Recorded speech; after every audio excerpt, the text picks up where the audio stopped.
Lalique Rose Royale. If you want to find out what that's like, well then you know what to do. Stay tuned.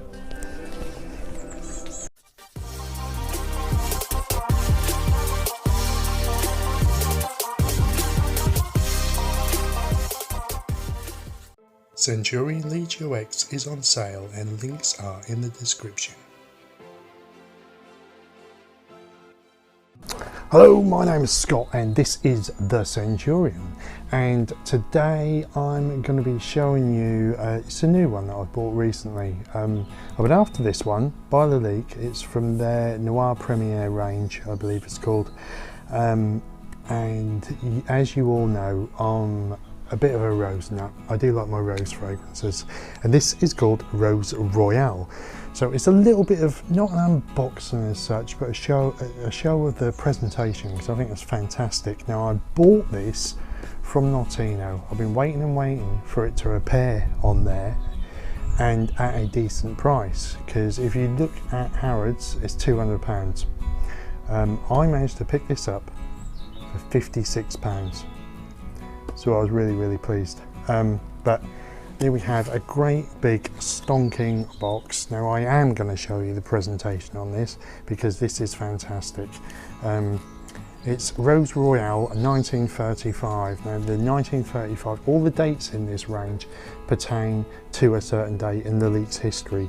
I believe this is one where René Lalique opened up a certain shop. I think it was a shop on the Rose something or other street in Paris, one of his new shops anyway. So let's get on to the unboxing anyway. This is a sleeve on the top there. It's like a magic trick, isn't it? And then you've got a plain box there. Now I will be careful because, and you've got a protective sleeve on there, and then this is the box. I'll lay that down there. There you have a beautiful, well, I think it's wood, it's solid and heavy Lalique box with a push button release, hinges at the back, and then you have the beautiful bottle inside in a velvet insert, and then just a little booklet there talking about the Noir Premiere range.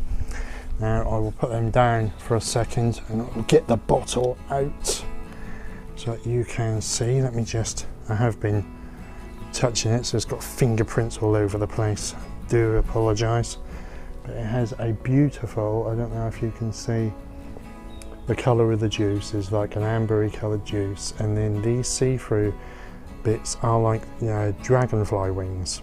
The bottle is in the style of an original bottle that was made by Lalique right back in the day. Now if you look at one of my older videos that explains all of that history and gives you a link also to the Lalique site where all of the history about it is, and it's quite an interesting read. But the fragrance, it's, oh, I'll show you the cap as well. The cap is only plastic, but it's got the original Lalique, the 4 swallows, which is their emblem. Now I'll have a spray. I've already done a dry down spray on here. Right, let's get on to the notes. Now there's not many, it's just in the top apricot and peach, then we have rose and osmanthus, and in the base we have osmanthus, musk and cashmere wood. Now to my nose, when this starts off, to me it's a little bit hairspray-y, a little bit green, but that hairspray burns off really quickly. It might well be the alcohol, slight alcohol tinge to it. And then you get a fruitiness comes through, and it's more apricot-y than it is peach to me. And then the rose, and that rose is like a realistic pink rose, a fresh rose in the garden.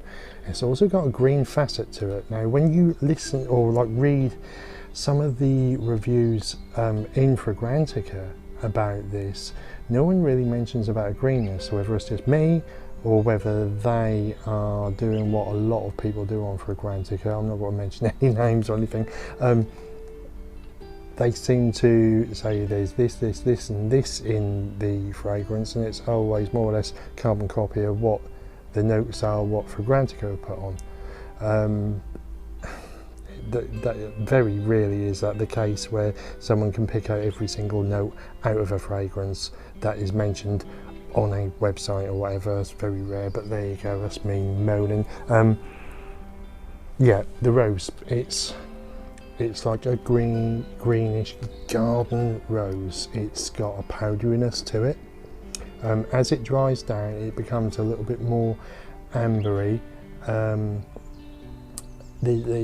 It's not warm, I would say, but there's definitely a softness to it, and it's bright. It's a good summertime rose fragrance. The musks come through quite strongly on this, but they are smooth, so there's nothing to worry about there, and they mix well with the powdery side of it. I've only worn it a few times. It's not a loud, shouty fragrance. It does stay fairly close to the skin. It's delicate in a way, like a rose petal. It is like a rose, basically. You won't smell a rose from 6 foot away, but when you come close to it, you will. And it's that beauty, that side of it, that I really quite like, and that's what makes it a really good daytime fragrance, I would think, in the summertime and the warm weather. I think it would get lost in the winter, to be quite honest. It just wouldn't last. There's a lot of, I've read a lot of people say, oh, it's got bad longevity and what have you. Well, it probably has to be in the right environment, I would say. But that is all I've got to say. I mean, I get like 6 hours out of it, so it's not bad. But at the end of the 6 hours, you really have to bury your nose in your arm. But I mean, it doesn't matter, does it? As long as you're enjoying the fragrance for a few hours, that's what it's all about, isn't it? And being I love my rose, you know, and I do love these bottles of presentation.